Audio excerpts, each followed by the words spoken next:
Okay, we've let this set up and dry.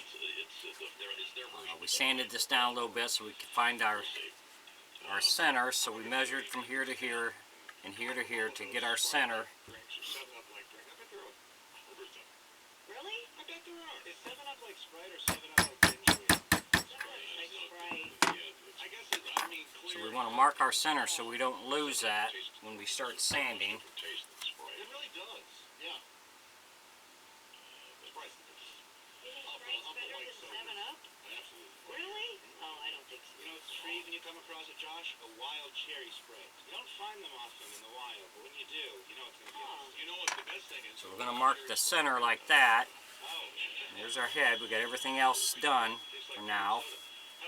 So what we're going to do is we're going to take our 4-inch belt sander. We're going to sand this down. So we want to get inside our circle here. If you enjoy my videos, please like and subscribe on my YouTube page. I'd appreciate it. If you have any questions or comments, put it in my comment section. I'll get back with you. Thanks for watching.